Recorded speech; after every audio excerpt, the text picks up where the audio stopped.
You wake up, and the room is pitch black. It's quiet. Too quiet. You glance over at the clock on your nightstand, and the red numbers glow back at you. 3:17 a.m. You're not just vaguely awake, you are wide awake. Your mind, which was quiet just a few hours ago, suddenly starts to race. You think about that appointment you have tomorrow. You start worrying about your kids or your finances. You think about the strange noise the car was making yesterday. And then comes the ultimate frustration. You start worrying about not being able to fall back asleep. You know you need your rest. You know that tomorrow will be a long day if you don't get back to sleep, and the pressure to do so just makes it even harder. Before you know it, an hour has passed, and you're still staring at the ceiling, feeling more and more exhausted, yet unable to drift off. If this sounds like your nightly reality, I want you to know you are not alone. This phenomenon, often called the 3 a.m. club, is incredibly common, especially for those of us over 60. For years, we've been told it's just a normal part of getting older, that our sleep patterns naturally change, and we should just accept it. But I'm here to tell you that while our sleep does change, waking up night after night, feeling unrested and anxious, is not something you have to accept as your new normal. It is not just a sign of aging. It's a sign that your body's natural sleep rhythm is out of tune. And the good news is, you can be the conductor that brings it back into harmony. Deep, restorative sleep is not a luxury. It's the foundation of our health. It's when our body repairs itself, when our brain cleanses itself of toxins, and when our memories are consolidated. When we miss out on that deep sleep, we don't just feel tired the next day. We feel foggy, our joints ache more, our mood can be irritable, and our ability to handle stress plummets. Over time, chronic sleep disruption can contribute to more serious health issues, from high blood pressure to a weakened immune system. So today, we are going to talk about how to resign from that 3 a.m. club for good. We're going to move beyond the usual advice of drink some chamomile tea and dive into 5 simple, powerful, and doctor-approved tricks that can fundamentally reset your body's internal clock and help you sleep soundly through the night. These aren't complicated, and they don't require expensive gadgets. They are small, intentional habits that, when practiced consistently, can make a world of difference. So, let's begin with the very first trick. And interestingly, it has nothing to do with what you do right before you go to bed. In fact, it has everything to do with the very first thing you do when you wake up in the morning. Our first trick is to anchor your day with morning sunlight. I know, it sounds almost too simple to be effective, but hear me out, because the science behind this is fascinating and incredibly powerful. We all have something called a circadian rhythm. You can think of it as your body's master internal clock, located in your brain. This clock runs on a roughly 24-hour cycle, and it controls everything from your energy levels and your hunger to, most importantly, your sleep-wake cycle. As we get older, this internal clock can become a little less robust. It's like an old grandfather clock that doesn't keep time as precisely as it used to. It becomes more sensitive to disruptions, which is why our sleep can become so fragmented. Now, this clock controls the release of 2 key hormones, cortisol and melatonin. You've probably heard of them. Cortisol is our wake-up hormone. It's designed to be highest in the morning to give us energy and make us feel alert. Melatonin is our sleep hormone. It's designed to rise in the evening as it gets dark, making us feel drowsy and ready for bed. The 3 a.m. wake-up often happens because of a hormonal misfire. Your cortisol level, which should be at its lowest point in the middle of the night, spikes prematurely. Your body gets a jolt of wake-up hormone, and just like that, you're awake. So, how do we fix this? We need to give our internal clock a very clear and powerful signal at the start of the day to set it to the right time. And the most powerful signal in all of nature is light, specifically Morning sunlight. Here's the actionable step. Within the first hour of waking up, go outside and get 10 to 15 minutes of direct sunlight. And when I say direct, I mean it. Sitting by a window doesn't count, because the glass filters out many of the specific wavelengths of light that your brain needs to register. You need to step outside, take your morning coffee or tea onto the porch, the balcony, or just stand in your backyard. You don't need to stare directly at the sun, of course. Just let the light hit your face and your eyes indirectly. If it's a cloudy or overcast day, you'll want to stay out a little longer, maybe 20 or 30 minutes, because the light is less intense, but it's still getting through the clouds.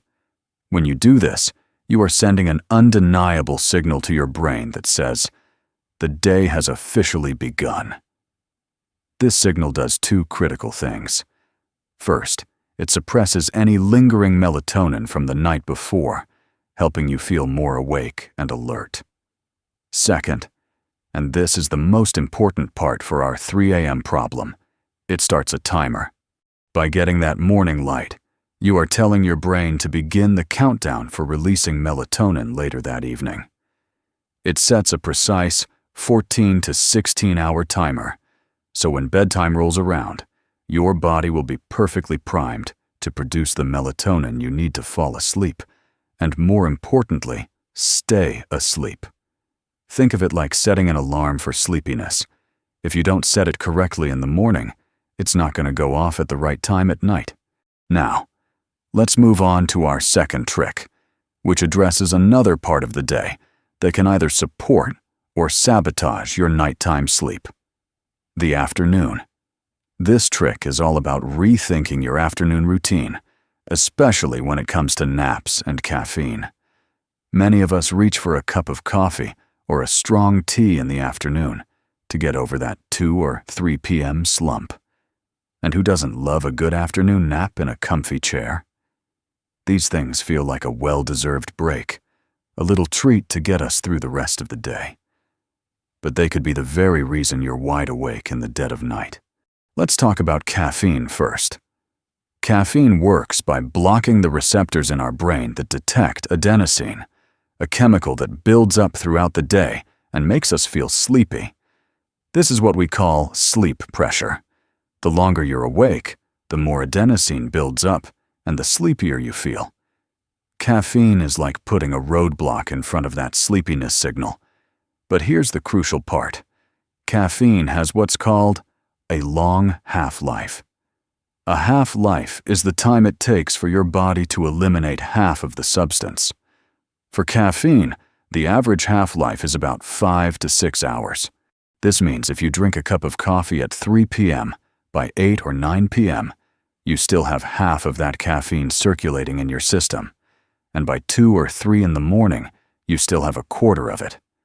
Even if you feel like you can fall asleep just fine, that lingering caffeine disrupts what's called your sleep architecture. It reduces the amount of deep, restorative sleep you get, making your sleep lighter and much more fragile. It's the perfect recipe for being jolted awake by the slightest noise or a random thought. So, the rule here is simple, but non-negotiable if you want to solve your sleep problem. Establish a caffeine cutoff time. For most people, that should be no later than 12 p.m. or 1 p.m. After that, no more coffee, no more black or green tea, no more caffeinated sodas, and be careful with dark chocolate, which also contains caffeine. Switch to herbal, non-caffeinated teas or water in the afternoon. It might be tough for the first few days, but the payoff in better sleep is more than worth it. Now, what about naps? Naps can be a wonderful thing, but they are a double-edged sword for those of us with sleep issues. A short power nap of 20 to 30 minutes in the early afternoon can be refreshing, but a long nap, say an hour or more, or a nap taken too late in the day, like after 4 p.m., can be disastrous for your nighttime sleep. Why? Because it releases that precious sleep pressure we talked about. That adenosine that has been building up all day gets cleared out during your nap. So when you get into bed at 10 p.m., your body simply isn't tired enough to stay asleep for a full 7 or 8 hours. You've already used up some of your sleep drive. You might fall asleep easily, but when your body hits a natural light sleep cycle around 3 a.m., there isn't enough sleep pressure left to pull you back down into a deep sleep. So, you wake up. The smart napping rule is this: if you feel you absolutely need a nap, keep it short, no more than 30 minutes. And make sure you take it early in the afternoon, before 3 p.m. It's so important to set an alarm so you don't oversleep. This can give you a little boost of energy without stealing from your sleep bank for the night. For many, it's even better to push through that afternoon slump with a short walk, some stretching, or a glass of cold water. Getting this afternoon rhythm right is just as important as starting your morning with the sun. We've talked about how to set your internal clock in the morning and how to protect your sleep pressure in the afternoon.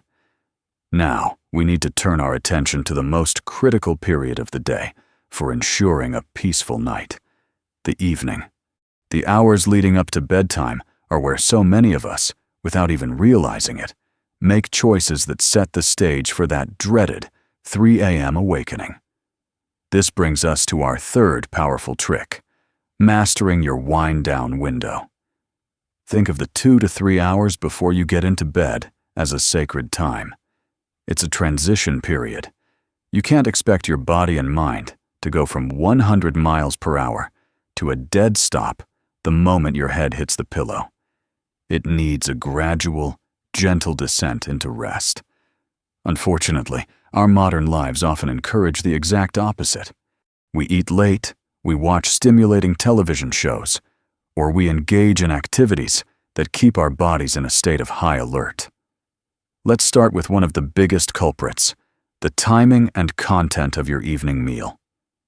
Many of us eat dinner late, perhaps at 8 p.m., and then head to bed around 10 or 10:30 p.m.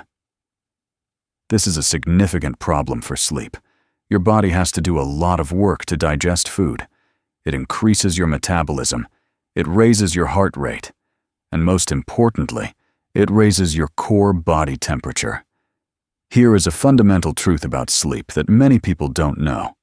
To initiate and maintain deep sleep, your body's core temperature needs to drop. It's a powerful biological signal for rest. If you go to bed with a full stomach, your body is essentially working like a furnace to digest that meal, keeping your internal temperature elevated. This makes it very difficult to fall into the deep, restorative stages of sleep. You might drift off initially from sheer exhaustion, but you'll be stuck in a lighter, more fragile stage of sleep. And when your body comes to a natural break between sleep cycles around 3 a.m., that elevated temperature and active digestive system are enough to push you right over the edge into full wakefulness. The solution is to create a bigger gap between your last bite of food and your head hitting the pillow. The doctor-approved rule of thumb is to finish your dinner at least 3 hours before you plan to go to sleep. So, if your target bedtime is 10:30 p.m., your goal should be to be done with your meal by 7:30 p.m. This gives your body ample time to complete the most intensive part of digestion and to begin the crucial process of cooling down. What you eat is just as important as when you eat it. Large, heavy meals rich in fats, spicy foods that can cause heartburn, or highly processed foods full of sugar can all be incredibly disruptive. These foods are not only hard to digest, but can also cause fluctuations in your blood sugar throughout the night, another common reason for waking up. Instead, aim for a balanced, lighter evening meal. Think of something like a piece of baked fish or chicken, with some steamed vegetables, and a small portion of a complex carbohydrate, like sweet potato or quinoa. These foods provide a steady release of energy and contain nutrients that can actually support sleep without overburdening your digestive system. The same wind-down principle applies to exercise.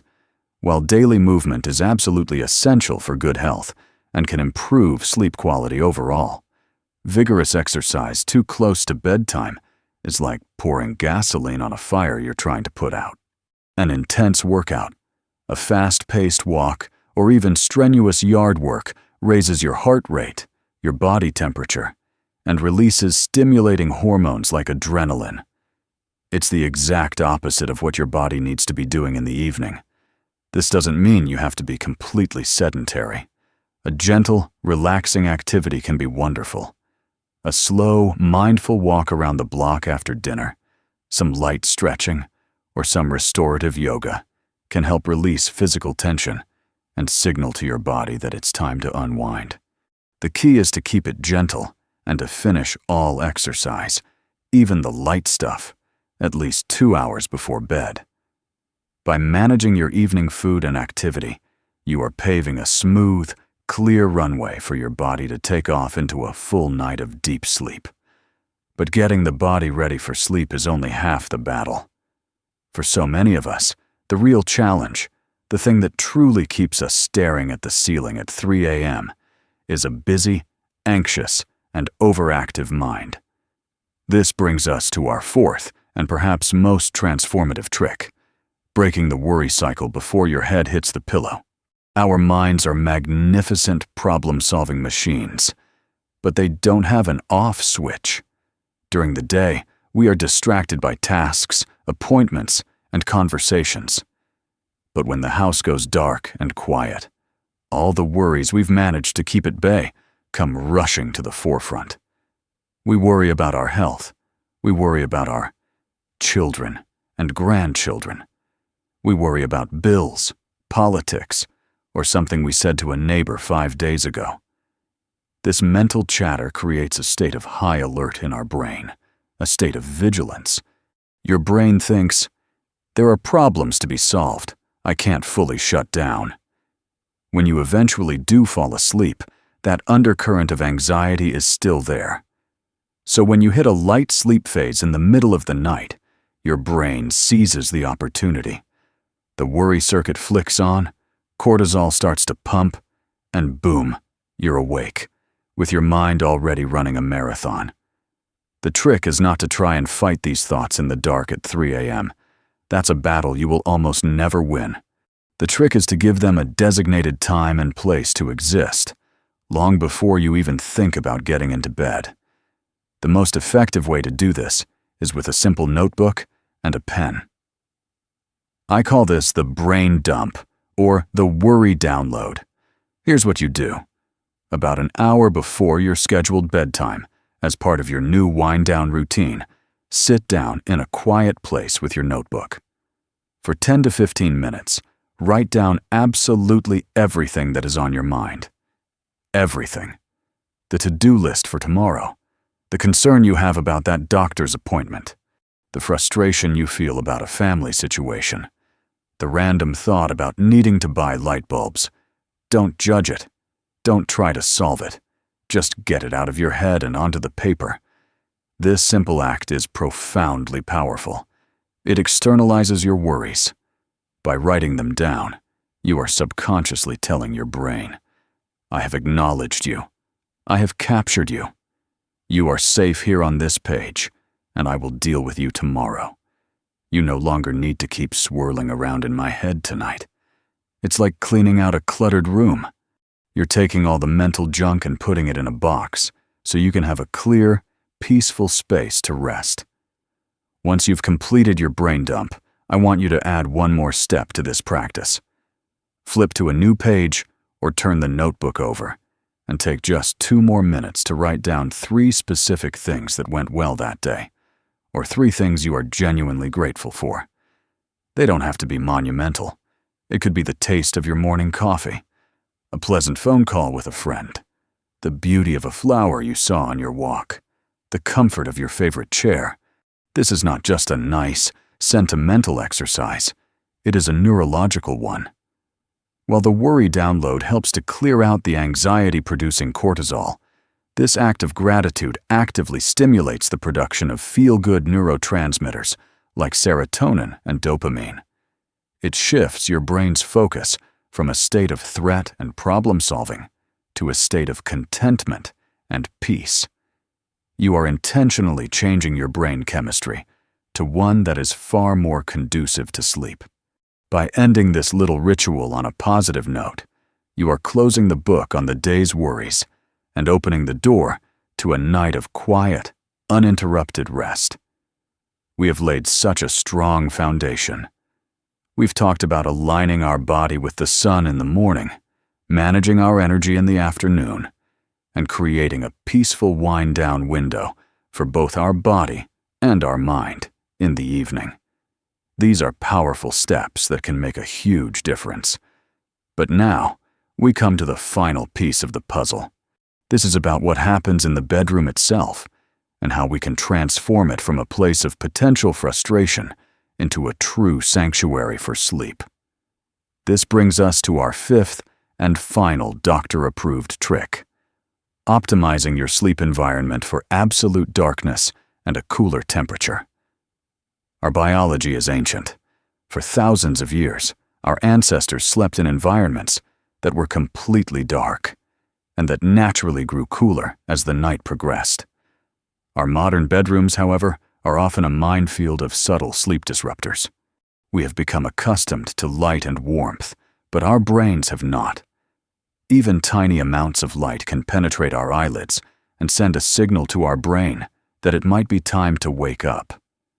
This light can come from a myriad of sources: the glow of a digital alarm clock, the standby light on your television, the sliver of light coming from under the door, or the street lamp outside your window. You might think, "Oh, that little light doesn't bother me." But it's not about whether it consciously bothers you. It's about the subconscious signals it sends to your brain.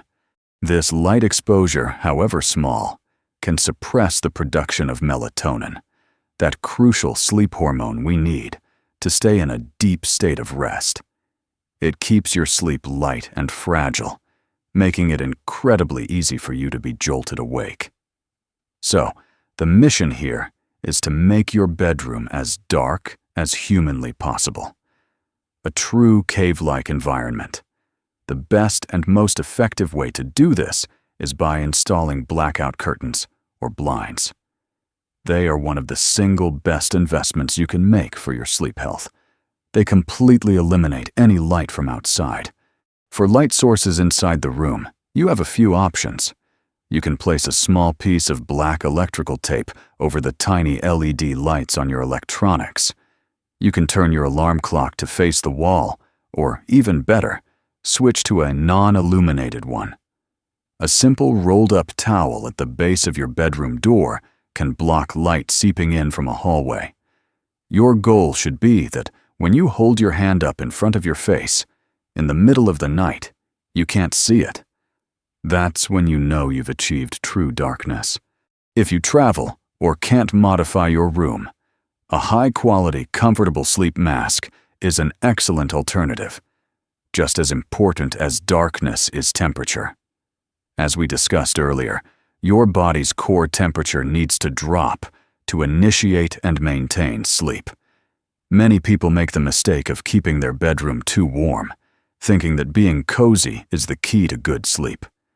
In reality, a warm room can fight against your body's natural inclination to cool down, leading to restlessness and frequent awakenings.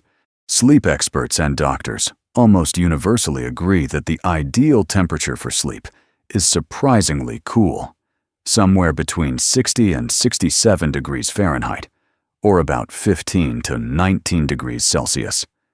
This might sound a little chilly to you, but remember, you'll be under the covers.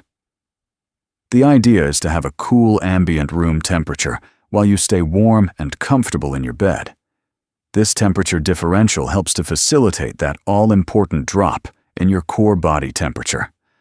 Try lowering your thermostat by a degree or two each night until you find the sweet spot that feels right for you. Using breathable, natural fibers for your bedding, like cotton or linen, can also help, as they don't trap heat the way synthetic fabrics do. By creating a cool, dark sanctuary, you are removing the final environmental barriers that stand between you and a full night of deep, uninterrupted sleep. So, let's take a moment and bring it all together. It's not about one magic bullet. It's about a series of small, intentional choices that work in harmony. You start your day with morning sunlight to set your master clock. You protect your sleep pressure by avoiding caffeine and long naps in the afternoon. You create a gentle descent into rest with a wind-down window in the evening, finishing your meals early and calming your mind with a brain dump. And finally, you craft a sleep sanctuary that is cool, dark, and quiet. Each of these habits reinforces the others. The morning sun makes the evening wind down more effective. The afternoon choices make the nighttime darkness more powerful. It's a holistic system. And I want to reassure you, you don't have to be perfect overnight. This is a practice. Maybe this week, you focus just on getting that morning sunlight every single day. Next week, you can add in the caffeine cutoff. Small, consistent steps are what lead to lasting change. Don't let the thought of making 5 changes overwhelm you. Start with one. The one that feels easiest or most accessible to you right now. Remember, waking up at 3 a.m. is not a life sentence. It is not an inevitable consequence of getting older that you simply have to endure. It is a signal from your body that something is out of balance, and now you have the tools to restore that balance. You have the power to reclaim your nights, to wake up feeling genuinely refreshed, clear-headed, and ready to embrace the day with energy and joy. It is absolutely possible, and you absolutely deserve it. I would love to hear from you. Which of these tricks resonated with you the most? Is there one you're excited to try first? Please share your thoughts and experiences in the comments below. Your journey can inspire someone else on theirs. And if you found this video helpful, if it gave you a little bit of hope or a new idea to try, I would be so grateful if you would give it a thumbs up and subscribe to the channel. We're building a community here dedicated to living our best, healthiest, and happiest lives at any age. Thank you so much for spending this time with me today. Be patient and kind with yourself as you make these changes. Here's to peaceful nights and energetic days ahead. Take care, and I'll see you in the next video.